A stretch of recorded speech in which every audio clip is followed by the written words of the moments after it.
mistake. I know. Well, come on in, everybody. Welcome to the Think Tank. We're here on Tuesday again, and I'm delighted to be joined by Shae Gines. Did I get that right, Shae, this time? You did. Good job.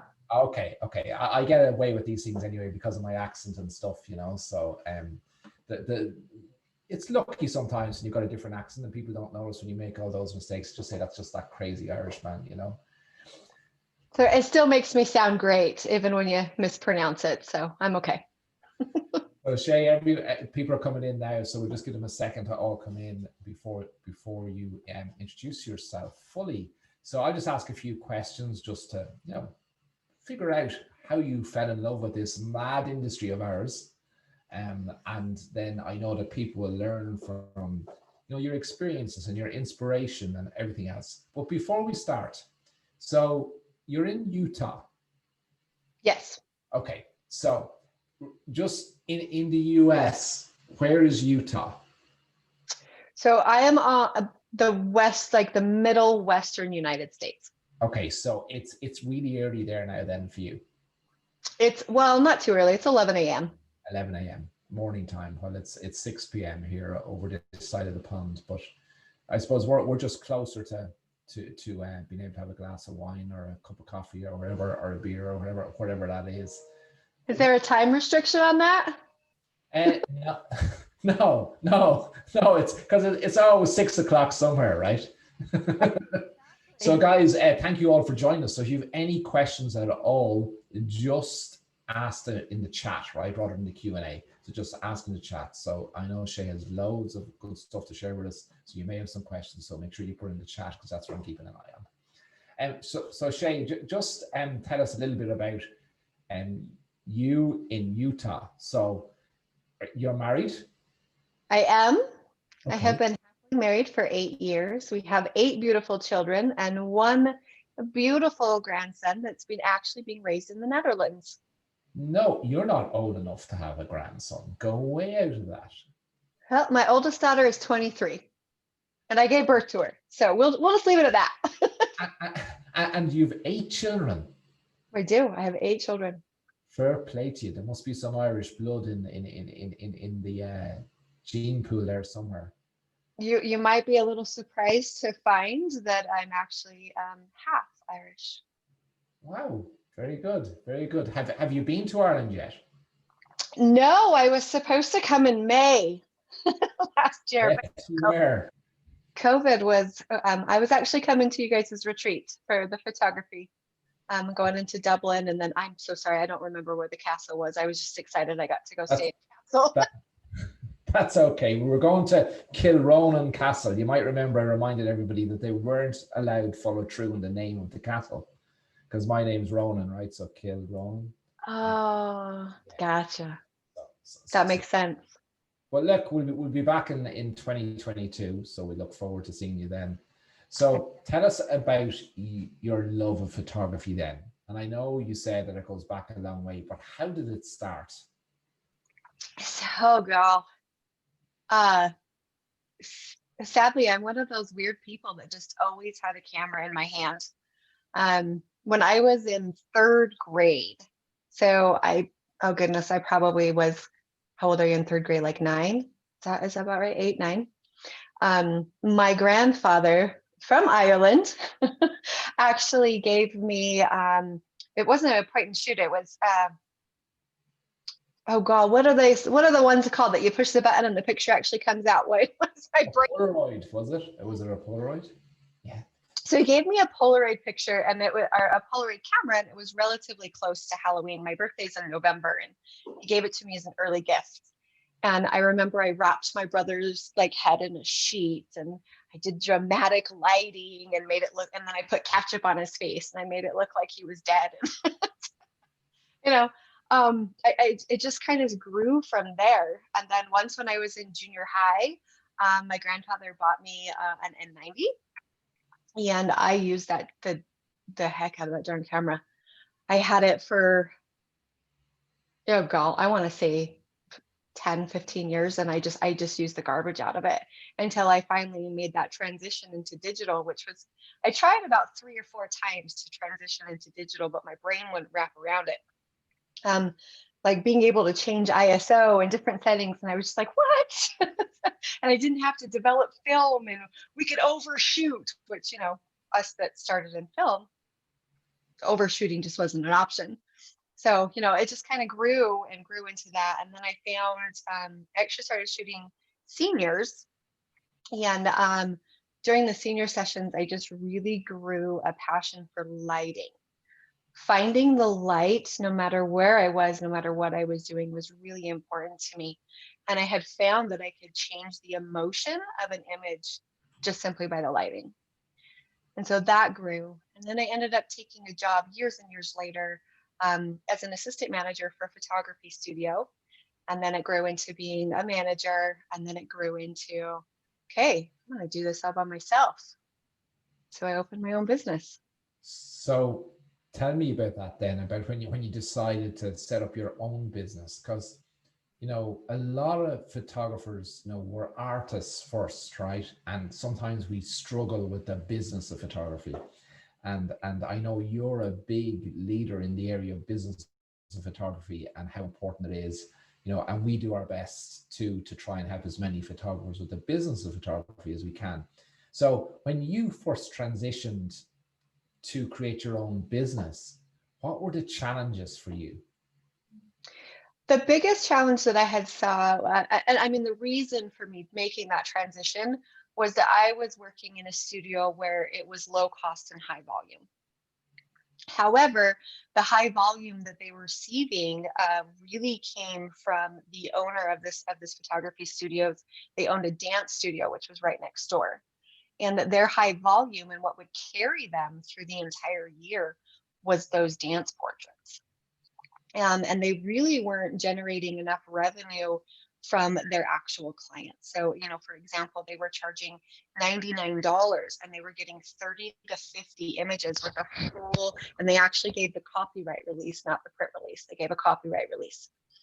And I just had taken this and I had tried really hard to talk to the owner and be like, this doesn't make sense in my brain. Like, you could do so much more. And he just wasn't willing to change, and he wasn't willing to do it. And so I immediately saw something different and said, okay, this can be better.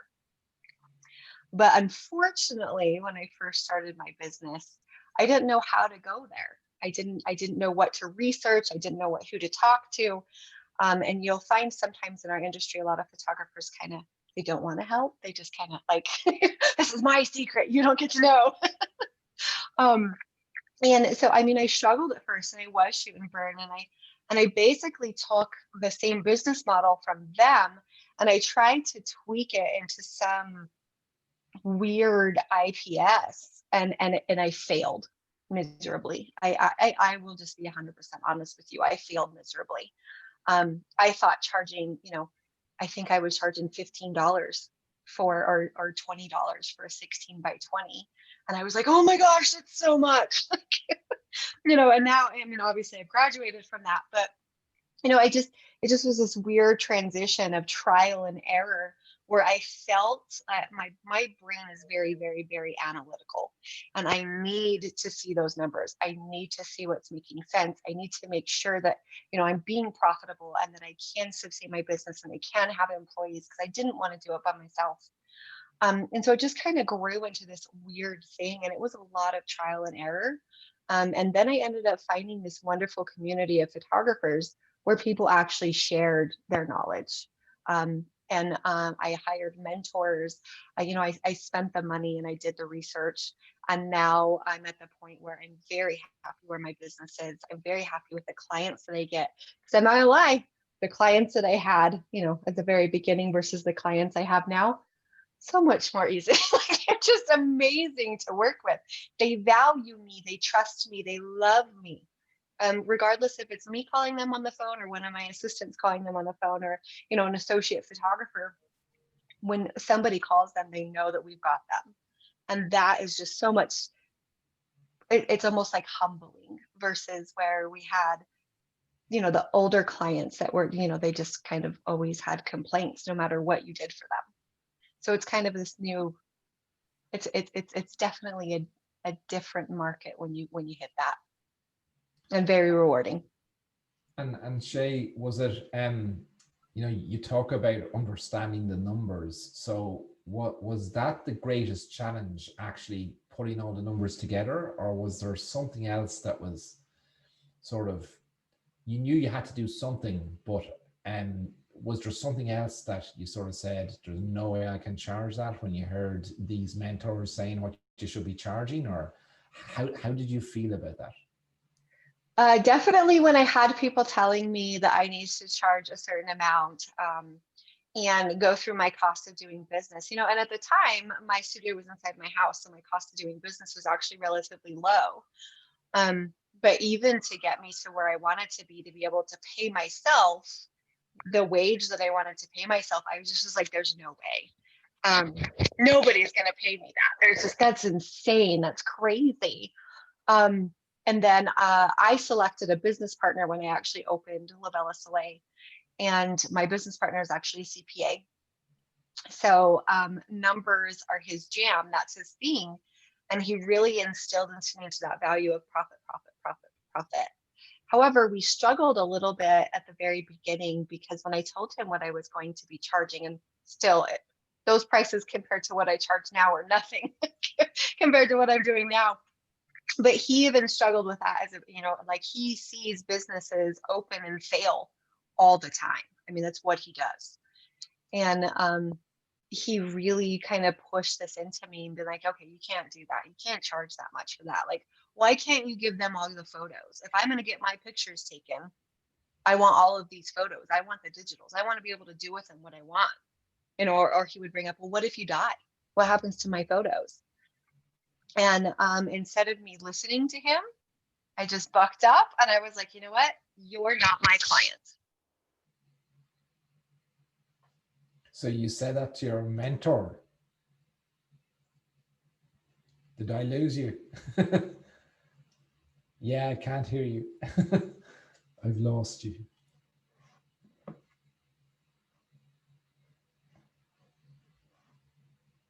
Say something can you hear me? You can hear me, we can't hear you. So I think it may be your mic.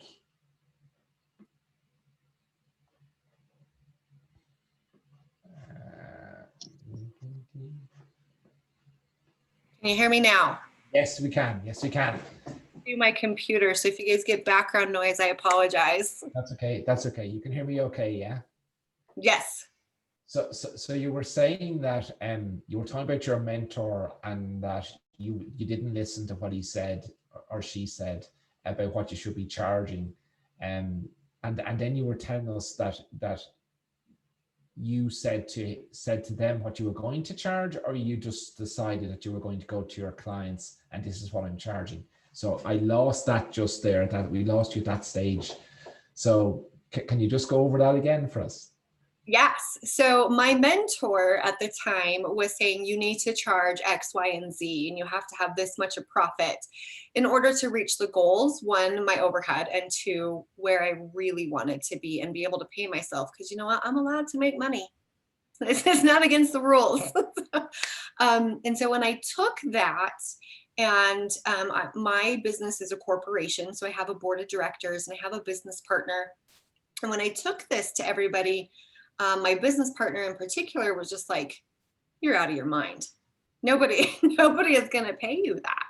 And he's like, why can't they just have all of their pictures? What are you going to do with them? What do you need them for? And instead of me listening, I just said, I'm the majority shareholder and I'm trumping you on this one, and I'm going to do it. And I was scared. And I thought, oh my goodness, this is never going to work. But it did. And I got that first big sale, which makes you go, yay me, right? Like that first big sale, you're like, and it doesn't matter if it's a $500 sale or it's a $5,000 sale. That first one where you're used to being shoot and burn, and then you get that big one and you're just like, okay, I did that. And it just grew from there. And now we're at the point where we actually just had our quarterly meeting. And my business partner is like, I don't know how you're doing this. He's like, I don't know how. He's like, I see the sales and I don't know why anybody's paying you that much, but they do it all the time. And I'm just like, yeah. So there's a weird medium that you have to make as a photographer, regardless of what your industry is. My specialty is newborns. But there's this weird balance that you have to be able to hear your clients, believe in yourself, and just sit there and shut up and let them buy what they want. So we're going to deep dive into that a little bit later, that your sales process and how you market your clients and stuff. But let's just talk about, because you brought it up now, the newborn piece. So how did you end up as a newborn photographer and deciding to specialize in newborn and children? There was zero decision on that, Ronan. That was 100% a mistake. I didn't mean to specialize in newborns. It just, I don't know if it's because I'm a mom of 8 or what it was, but the patience that you have to have in order to be a newborn photographer, I just naturally possessed. And with my need for able to find that lighting, and being able to find that subject and be able to light them beautifully and tell my story from beginning to end with lighting, just kind of naturally fell into newborns. And I just accidentally became okay at them. I won't say like I'm a guru. But you obviously love newborn, because like there's a lot of photographers that you hear who just knew for them, right? But why do you love newborn photography so much? Is it around, you understand the special relationship, having had eight babies, that that you understand that they're different and they won't be like that again, and you want to capture these special moments? Or what drives you to enjoy it so much? I think that it's the story. Us as photographers, we have the ability to freeze time and create a lasting memory for all of our clients to love and to cherish, with not just them, but for generations to come. And I think being able to freeze time and tell that story, and seeing the reactions, because I'm IPS and I do that ordering session with my clients, I get instant gratification of how amazing it is for them to be able to see their baby through my eyes. There's a difference. Every mom thinks that their baby is perfect and beautiful and wonderful. And often I get babies that that they have those imperfections, and their skin's a mess, and they're weird colors, and they're flaky, and and I always ask mom, would you like me to leave that, or would you like me to edit it out? And most moms want us to edit it and make sure that we're giving them that perfect baby that they see inside of their eyes. But occasionally I have moms that say, please leave them. And I do. But that story and that ability to freeze time, I think, is the reason that I fell in love with newborn photography. And we can do that with any kind of photography, whether it's families and we're just doing every year or every couple of years and doing pictures, but it's literally just freezing time and creating that memory. And I think that that's why I love newborns. So when you decide to specialize in newborns, when did that occur? Were you doing the high school seniors for a long time before you decided to specialize, or how did it all come about? Okay, I'm going to be honest with you, but you have to laugh. So the studio that I had worked at as a manager and assistant manager, they specialize in newborn photography.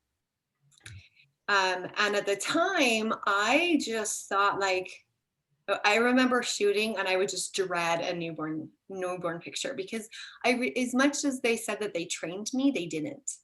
I never got a newborn safety class. I never got a lighting class. I never really got anything. And so when I moved and I transitioned into my own business and opened La Bella Soleil, that's what I knew that I wanted to do. I knew that I could create something so much more, and I just posted, in my photography group where I teach all the time, I just posted here's the beginning and here I am now. And it's kind of mortifying, where all of us are like, oh my goodness, I charge people money for that. But it's a process and we all grow.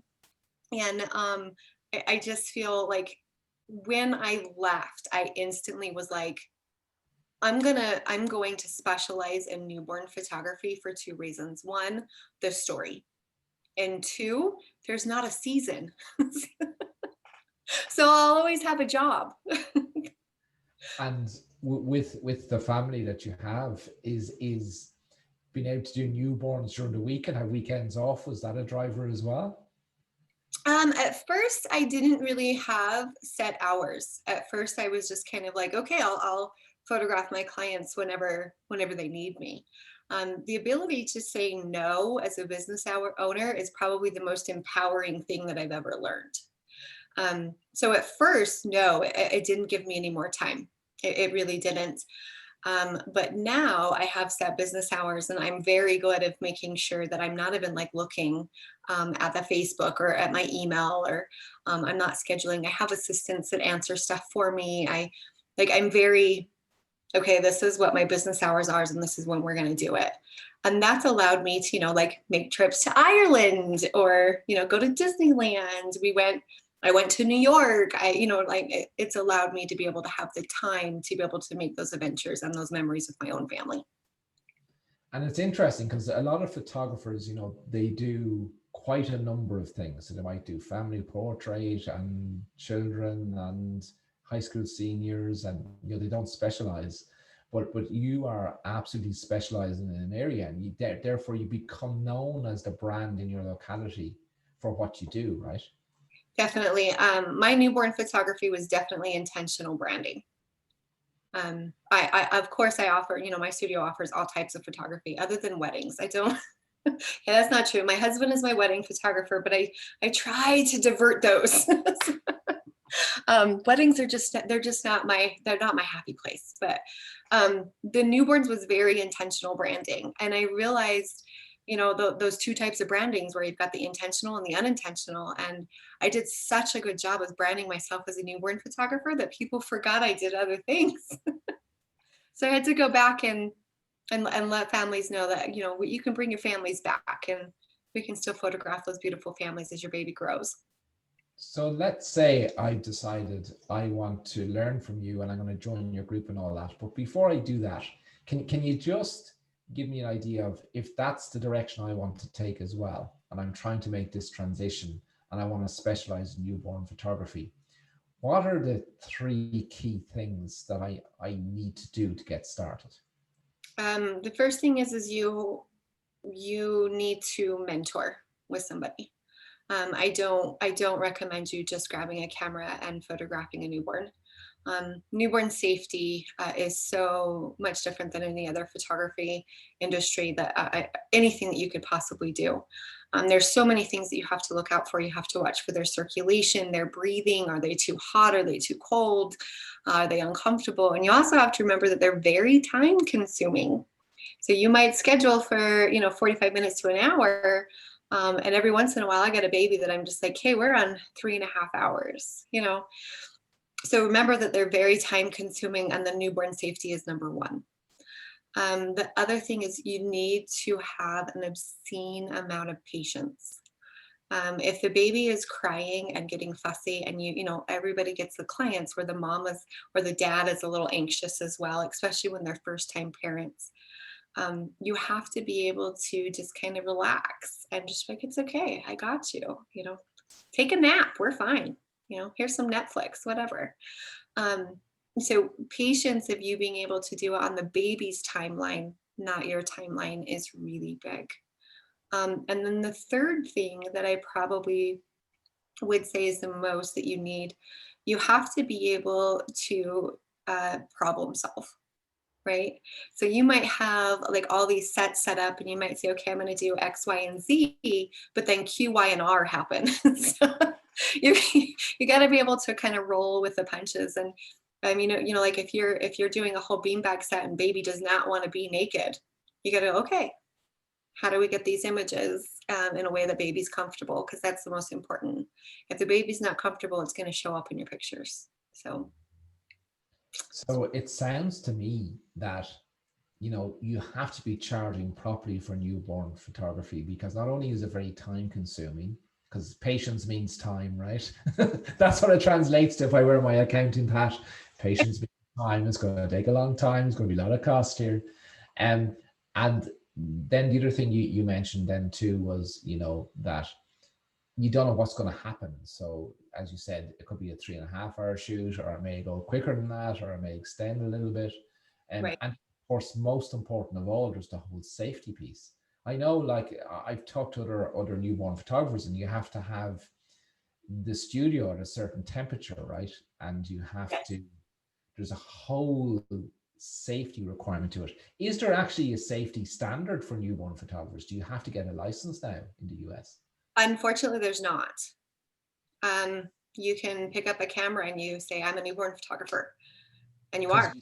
You see some horror stories of Definitely. photographers who don't know what they're doing with newborn, and they think some of those poses that the baby's just in that position themselves, right? Which is a disaster waiting to happen someday.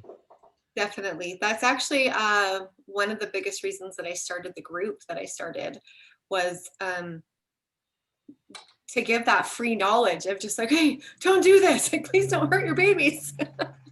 And to teach, I teach editing all the time in there for free, and I don't charge for that. It's just that this is how we do it.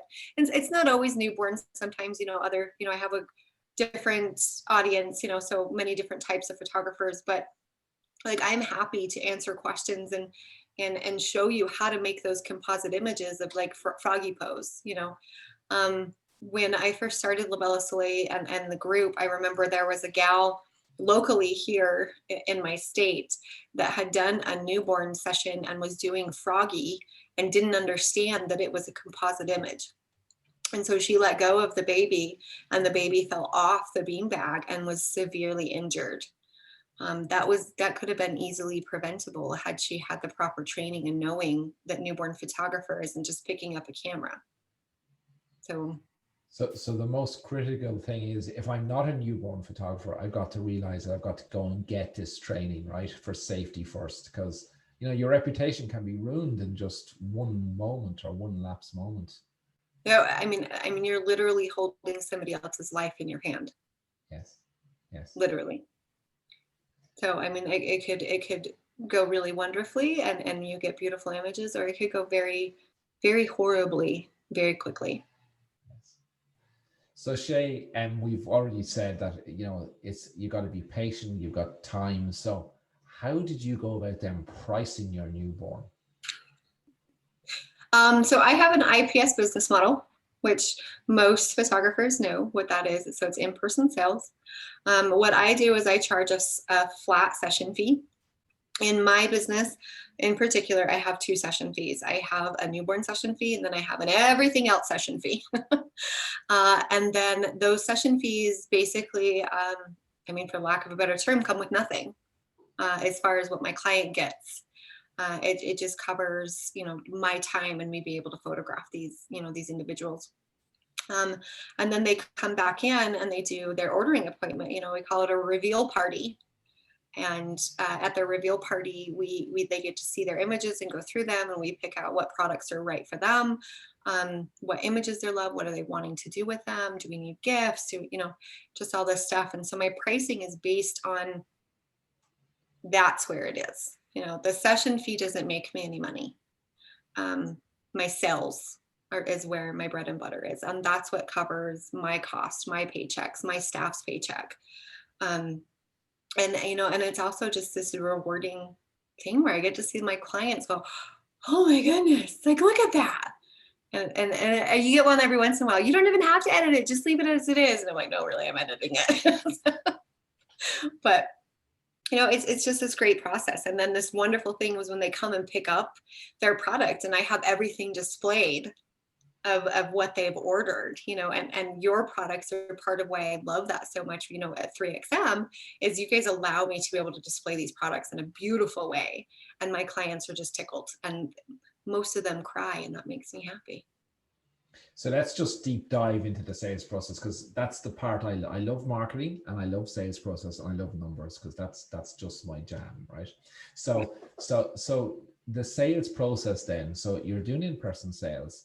So they come for the photography shoot. Well, let's concentrate on newborn, right? So they come for the newborn session, and they've paid a session fee for that, and then they know they have to come back for the viewing, the in-person sales, right? So talk to me through that. So if I'm your client, that's on a different day than the shoot, right? Yes. So the way that I do things, so the first would be you would contact me, whether it's my website or Facebook or whatever it is. You would contact me and you'll be redirected to my website, no matter how it is that you contact me, other than phone. And you'll be directed to the website and you'll fill out a client form, which pulls you into my Honeybook, which is just my CMS system. And then most people ask to email you back. So even though we email you back, we say, hey, give us a call. And if we don't hear back from them within 24 hours, then somebody reaches out to them and actually physically calls them. And then we book their consultation. The consultation is actually 90% of my sales are done in that consultation. They're really relaxed. Stop. You said something really, really important, right? Because a lot of photographers think the sale happens after they pick up the camera, right? What you've just said is that 90% of the sale happens in the consultation. Yes. Tell us about that.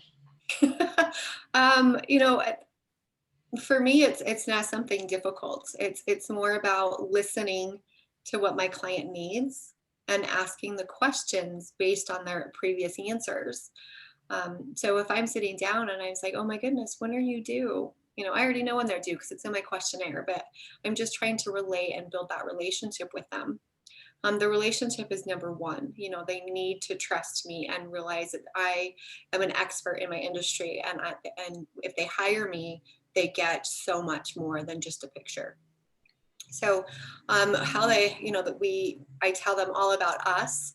My studio is chocked full of different examples of what they can. I call it a product corner. And I tell them, I was like, go ahead, why don't you tell me what you would do with those items? Which ones interest you the most? And remember, we're not at a sales session, we're just talking.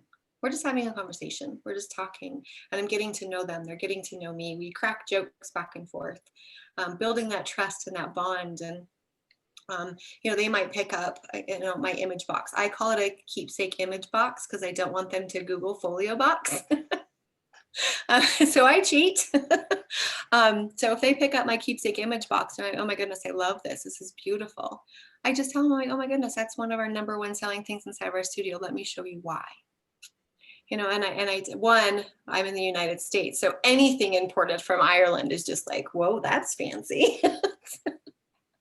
And two, like I get to show them that it's interchangeable, which is why I love that product so much. Like that's an honest, why I selected 3XM for my boxes is because it's interchangeable and it's not stuck. I tell them it's a one-time investment and they get to grow. It gets to grow with them. So I just literally listen to whatever they're telling me. And if they're interested in wall art, I'm not going to talk to them about the image box right then. I'm not going to. So the in-person consultation prior to the shoot then is done in your studio, so you can do that product march and talk to them about how they're going to use the images and how they want to display them in their home and what they want to use them for. Definitely. And after we have kind of had a little bit of a chat and they've seen my prices, which I'm not going to lie, some people go, oh, okay. Most people go, oh, it's usually dads. What? But after they've seen my prices, we've built up that bond, we built up that trust. I can show them what I can do for them. We actually move into what I call as the design consultation. And the design consultation is specifically for newborns, is where they get to tell me about poses they love, props. I include siblings and families and the dog and grandparents in every session. I don't charge differently because, to be honest with you, if you bring grandma and you bring aunts and you bring uncles, guess what? I'm going to make more money. So thank you. So I don't charge more for it. But we just kind of design everything about their session. And I also remind them at this time, remember, this is a newborn session and we can make all the plans in the world, but it's going to go off what your little one tells me. So this is what this is our perfect session. But just remember, like, he might poop on that green backdrop that you, you don't like, or he might not want to be on his tummy, or they might not like to be wrapped in that way, So we just kind of go over, and I really build up expectations so they're really comfortable with the entire process, and they know that when they come in for the session, they're going to get beautiful images, but they might be tweaked a little bit than what we plan in the design session. So interesting. So even though you're putting this time up front, right, it's a great use of time, because one, you're establishing the relationship that the family have with each other and the significant relationships that are there, but you're also understanding, what they're going to do with these images, and doing that design consultation that you can advise as to what they can do with the images on wall art, or in an album, or in a folio box, or wherever that might be, or an image box. Sorry, I shouldn't have used the word folio. And so after that, then when they come back for the shoot, so you've really built really strong bonds and relationships. But how do you deal with, at the consultation, do the grandparents and all come to that as well, or is it just the parents? So typically during my design consultations, I tell them that any decision makers should be present for the consultation. I say should. When I do my sell session, I tell them any decision makers need to be there. Excuse me. And the reason that I do that is because we don't want that dreaded conversation as, well, let me go talk to my husband. Yes. So, I just kind of force that. Once when I got the consultation, my conversion rate is almost 100% if I can get them to the in-person consultation. And then my sales session itself, that's where I tell them to leave baby. Usually, well, not necessarily baby, but if they have toddlers, leave toddlers at home, bring a babysitter, come on in, we're going to have your reveal party. And I tell them that grandparents are welcome. And sometimes they're not in town. So we do, video chats or whatever, and we go through images and we just talk about it ultimately. But I remind them that they're my client, that I'm there for them and what they need from me. So if grandma is saying, oh, I love this and I want this and I want that, we just kind of, I ask mom for permission. Well, this isn't an image that you're interested in getting, and that's totally okay. Are you okay if I sell that to grandma? So I end up getting, usually every session that I do, I usually have a couple of different sales from it. So you have the grandparents buying as well as the mom and dad, but you always make sure that the mom and dad is the boss. So grandma it will be grandma, right? Probably rather than grandpa. Grandma's not going to be able to buy an image unless mom is happy with that decision. Legally, according to my state law, I actually have to have written permission for anybody to buy an image. So even though I get verbal permission from them, I just ask mom to send me an email that says this person is allowed to purchase. So that way I'm not legally, honestly, legally, I'm not even allowed to sell dad an image without mom's permission, because mom's the one that signed my contract. Wow, I didn't know that. And is that throughout the US, or is that your state or your area? Just specifically my state. Like it's almost like basically like HIPAA laws, right? Like I mean, you have to remember that I'm photographing a minor. And so even though it's grandma, I mean, there could be some weird family dynamic where mom might not be like, I want grandma to buy this picture. So I need written permission to be able to sell them. And that's just, I mean, honestly, like, I don't even know if it's a law. I just say I legally have to have permission to cover my bases, but it's more of like my comfort, because I do have a blended family. And I promise there's people that within my family that if you're like, I want to buy this picture and a photographer sold that to them, I would be livid. So it's just like a respect and cover their bases along with my bases. So, and that's a great point that we may not all be aware of as photographers, but it's a great way to use it, to just say, because we all know the laws now with minors and children. So we can just, whether there's a law or not, we can use that, right? And people will just, but it covers us. Whether there is a law or not, it covers us, and it makes sure that mom is the boss, which she needs to be. Yes, look. Yes, I see that. Yes, you're the boss. Sorry, I'm just talking to Susan.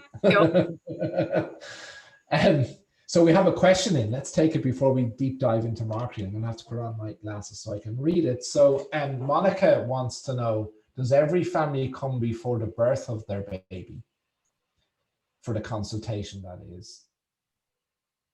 Most, No. yes.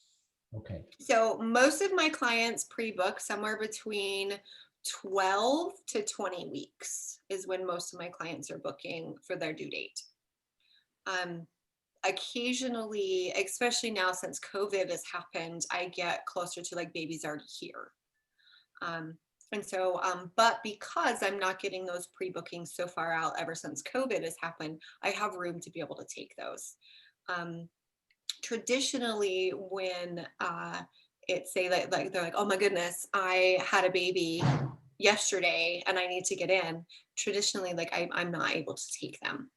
On the rare occasion, I'll have a weird break in my schedule because I'll only take 10 clients a month. I don't want more than that. So I'll have a weird break in my schedule where like all my babies were born early or all my babies were born late. And so I just kind of have this cluster of babies. And then the rest of the month I'm going, so what do I do? Every once in a while, I'll get somebody that will come in during that time and then I'll bring them on. But most of my clients actually pre-book. Since COVID, I have had people booking very close to their due date or after baby is here. If baby is already here, I do a consultation with them, but I do it a little bit differently. I do a Zoom call with them so they can actually see me. I'm in my studio, they can see my studio. And then if they decide to book, I send them, their proposal over with the invoice and the contract. And then when they come to their session, I ask them to please come about 15 to 20 minutes early. So that way, as I'm getting baby ready, I can do not necessarily design consultation, but I can do the product consultation with them. And I have a good feeling of what it is they're wanting. So if they're very adamant about, I want 5 pictures for my wall, there's no reason for me to shoot for the image box or for an album because they don't want that many. And they don't need their many. So I don't have a guaranteed number of images or setups with each one of my sessions. It's based on my client's needs.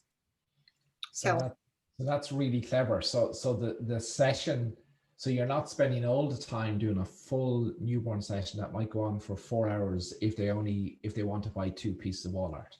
Definitely. I do make sure that there's some fluff, right? Like we all need fluff in the gallery. We all need to be like, hey, are you sure you don't want this? There is some fluff in there, but you can get that a lot with just angles or changing your lighting. You don't have to change the setup. So it really just kind of depends. With newborn sessions, a full session to me is 2 different drops on the beanbag, 2 different poses, parent and parent shots. After that, everything else is just fluff. It's just filler. Right. So let's just talk about the actual party then, right? So when I come for the viewing party, do you do a slideshow to music? Is that how it starts, or just walk us through the process? Not anymore. So last year I would do a slideshow with music, and I would edit. I would select 20 images to fully edit. And then I would put them inside of the image keepsake or the folio box. Sorry. I'd put them inside of the folio box, and then I would put some on the wall. So that way they could actually pick up and physically touch each one of those images. And that worked really, really, really well. But what I was finding is a lot of people were leaving images on my wall because they weren't always purchasing my 3XM box. So if they're not purchasing that box, then that 8x10, I just had this stack of 8x10s that I've already done the work on, I've already paid for, So this year I actually switched it and I do a soft proofing session, and I go through that with them. And so I remind them that every image is, that it's not finally edited yet. Usually we'll edit 1 or 2 images, especially if it's a newborn and it's got to be a composite like Froggy, because a lot of parents have a really hard time mentally taking out the hands. Like they're like, what in the world is this going to look like? Like, even though they know their hands aren't going to be in the picture, their brain just doesn't understand. So I usually will composite that image and do a quick edit on it. Or, you know, edit a couple of other images just so they can get a good feel of what it's going to look like. And then that's how we do our ordering session. My ordering sessions usually on average are anywhere from a half an hour to an hour. Every once in a while, my reveal party runs a little bit late, but you know, maybe mom brought me wine. I don't know. Happy days if you all have a glass of wine too. Maybe they'll spend more. Yeah, my favorite, like that's like my favorite tip. Like you don't even have to tip me money. Just if you bring me a bottle of wine, I'm like, there's definitely Irish blood there. That grandfather's blood made it true. So Shae, George wants to know, do you have a cancellation policy? so my cancellation policies are pretty cut and dry. My cancellation policies are that their session fee is non-refundable. It says that on their receipt, it says it in my contract, it says it, and anything and everything that they see is that they're, you know, it's non-refundable. And it also says in some cases it won't be non-transferable. So for the people that are, and you know when you get a call, like if they're just being crappy or if they really do need to reschedule.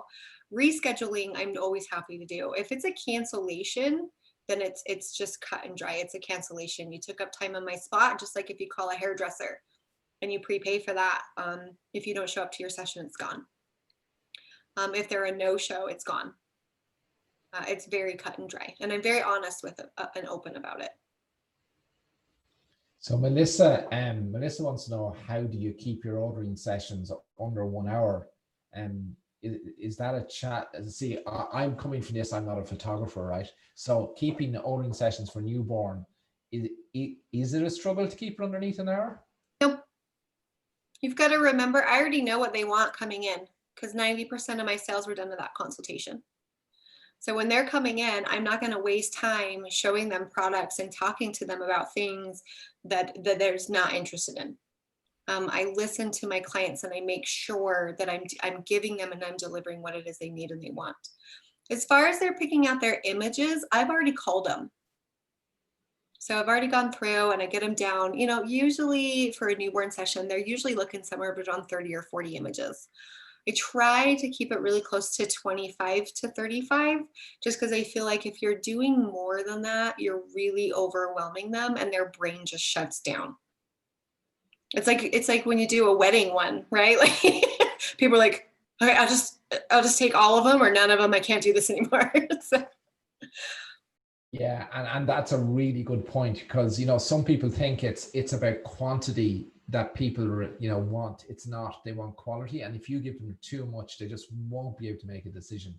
And what I love the way you've done too, Shae, is you're looking at it as a total process. You know, it's not a case of, okay, I've done the pre-shoot consultation, that's it, done now. You know, it's all interlinked.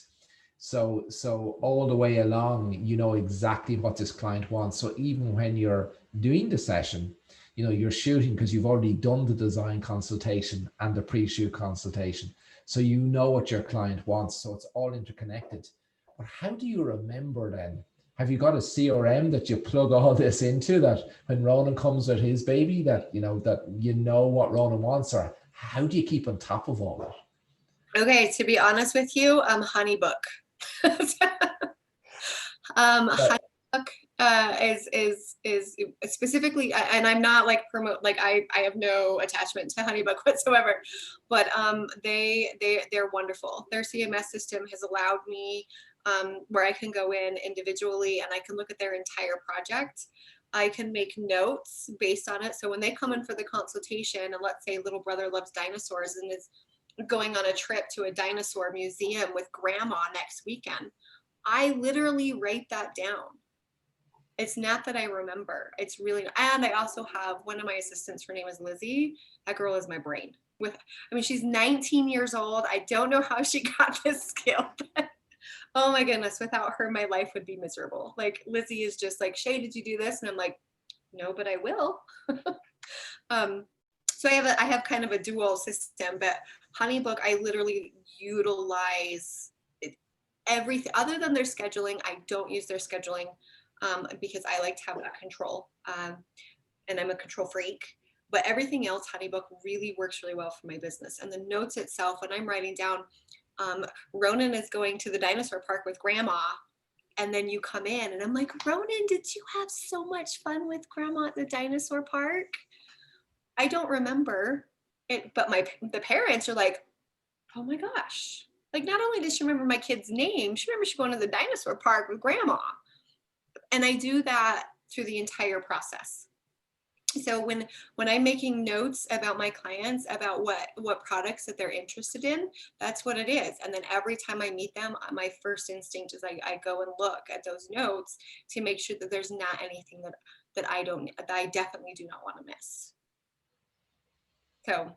And that's so critical, isn't it, to have your system set up so that you can do that, because it does make a difference. You know, when you remember someone's name and you remember all that detail, it shows a level of customer experience that isn't seen very often.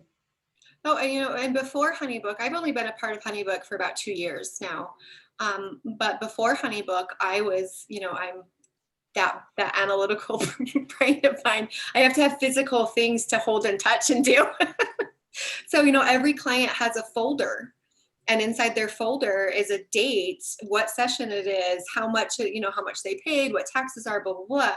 But then I write down notes in the same way. So when they call me to book their next session, I would pull out that folder and would open that folder, and then I would look at those notes and I'd be like, oh my gosh, is Ronan really 5 already? And they're like, I know, right? But it makes them feel important, and it's that bond and that trust. And that's why people keep coming back to me. I promise it's not necessarily my pictures. I think my pictures are probably mediocre. It's the bond that I have with my clients. So we have another question from Monica. So Monica, so you literally sell the product at the design consultation, which means before the photo session. And they want to know, does the family pay up front for the product, or does that come when you actually do the reveal party? I have had one person prepay for product ever. I don't require it. If they want to, they can. But I've only ever had one person prepay. And it was because she didn't want her husband to know how much she was spending. And Shae, a lot of photographers, they operate in the system of, well, when they see the images, they will spend more. So do you find that happens to you as well? Because you did mention it earlier, right? So you do determine what the end use will be, and you do build in, I can't remember the word you used, was it a little bit of extra fluff, which is extra just to get an extra set? So what did you call it? It's my fluff. I just call it my fluff. The fluff, yes, a little bit of fluff, which effectively is more images that you can sell, right? So, but it does mean that, if somebody doesn't want the total package, some wall art and a folio box and an album, which you sell quite often, all 3 together, isn't that right? Yes. And that's your top package, you're not creating all the images for all that unless the client is probably going to end up there, right? Yes. So I will use, it actually wasn't newborn. I know this is supposed to be newborn, but a client that I had just had actually traveled from out of state to come to me. They had a very, very, very large family. And when they called me on the consultation and we did our video consultation, because again, they're out of state, she told me that she had $2,000 is what was her expectation to spend. And so we talked about those different things, and she was also a photographer, and it just led me into it. So I figured, okay, we're going to cap out probably pretty close to 2,000, maybe 2,500. They came in and we did their session. They did their design consultation. It was actually, they came in, it was just the parents, and they ended up spending $6,800. So that one in particular, I did nothing outside of my normal. I got the big family pictures. I got the individual families. I got the individual people. I got, grandma and grandpa. I got mom and the kids, dad and the kids, just kind of all of those deviations. But they had a really hard time of leaving them on my wall, right? Like, I don't have a reveal wall anymore. but that's pretty much what it is. They couldn't leave an image on the wall.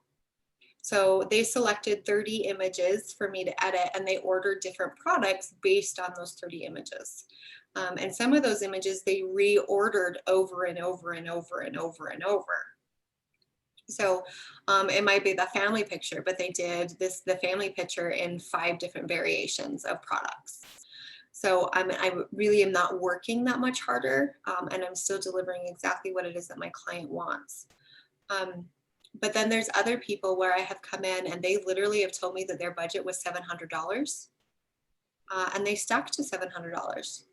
And that's okay too. I just make sure that we're picking products that's going to give them what they need and what they want for their budget. I love it. I love the whole consultancy part and the design part. I love the way you're approaching that. But tell us a little bit about the how you handle that dreaded question. So what's your policy with regards to somebody who wants to buy digital files as well? I do sell digitals. I do. So for me personally, my digitals are the highest price item on my pricing sheet. And there's a reason for that, because I don't want to give them the opportunity to just buy the digitals and then I'm left in the dust. So my digitals, and I'm not like tooting your own horn, but my digitals come on this beautiful crystal USB that's got this metallic lid and this cute little keepsake box that's branded. I don't know where I got that from. But I mean, it's if they're interested in just digitals, I will do that. But they have to purchase a minimum of 10. And I tell all my clients, you can purchase 11, but you can't purchase 1. And for every amount that they purchase, the cost of that one particular image is going to go down. So my digital images start at $199 each. Okay, so I have to spend close to $2,000 if I want to buy digitals on their own. And what if I buy, say, a collection of wall art and other, and say a folio box of 10 images in it, or 15, whatever that is? How do you handle the digitals with that? Are they are they included in the pricing, or do you approach it that you can add the digitals at a lesser rate than you would if you were just buying digitals, or what's your approach to that? Okay, so I have 4 answers for that. Okay. So obviously the first way that you can get my digitals is purchase them directly, right? We just talked about that. The next way is anything that you're going to purchase inside of my studio, you're going to get a digital copy of. And I just started doing this year. Before I was like, no digitals. But then I started going, you want to market for me? Okay. Like I just kind of was like, cool, you want to, it's got a grid on it. It's a really faint grid. It's got watermark. It's not actually my watermark. It's something that's printed very clearly. So people that are looking at the image know where they got that. It's very intentional, very direct, and they get a copy of it. So they don't have to be, oh, now I have to go spend money on digitals. Nope, we're going to give you a copy of that. But it is at 72 DPI. It's a low resolution image. It's grid and it's copyrighted, right? The next way that you can get it is I actually have 2 products within my studio that come with a full resolution print release. So one is my walnut 20 image keepsake box. That's going to come with it. And then I also have an album that has a keepsake box and then a USB inside of it. If they purchase that, it's the same price as what I charge for the walnut, and that also is going to include. The 4th way that you can get digitals from me is any purchase that is $4,999 or higher, you're going to get that digital copy, but that digital copy of whatever product that you ordered is also going to include a print release. Very good. Shae, do you know what? I could talk all night. We haven't even gone into marketing yet, and our hour is up. But I do think what you would be telling us about marketing is you get a whole load of business from referrals. Yes. My SEO, so my Google and my referrals is where that is. The 3 places. Shae, thank you so much for sharing so much with us. If people want more of you, you have a group, and the group is called Photography is No Joke. Is that right? So being a photographer is no joke. Being a photographer is no joke. So I have to ask, right? I have to ask, how did you come up with that name for the group? Well, it used to be newborn photography, like with Shae Gines, but I was just like, you know what? I'm getting people that are coming in from all over and they're not just newborns. And being a photographer sucks. It is so horrible sometimes. People don't ever tell you opening your own business is one of the stupidest things you can ever do. So, and the photography, like our industry is just kind of all over the place. So I have a safe haven group where I said, you know what? Here it is. Here's the whole storm of mess. Let's figure it out together. Shae, so thank you so much for sharing that. So guys, do check that out. Join Shae's group. You can see she's an inspiration. We love you so much, Shae. We thank you so much for your business, and you're doing great things there in Utah. And we look forward 2022, right? We look forward to seeing your future photography. We will be there for sure. I already talked to my travel agent this morning. We're good. Great stuff. Okay, good night, everybody. Good morning, or good morning if you're in Shae's land. It's nearly afternoon, right? It's nearly midday, is it? This became noon, so it's just become noon. It's midday. Excellent. So have a great day. Thank you so much, Shae, for joining us and sharing with us. Don't forget to check out Shae's group. Do join it, and we'll see you all on Thursday on the Think Tank, where we are doing for the first time. We've done website reviews before, but this time we're doing live website reviews. So we're going to review 3 websites and the photographers are going to be live with us. So that's a bit of a change. I don't know how it's going to go, but we'll give it a lash anyway, and hopefully it'll all work out okay. Thank you so much for joining us, Shae. Good night, everybody. Good afternoon, good morning. Stay safe, stay healthy. We'll see you all again soon.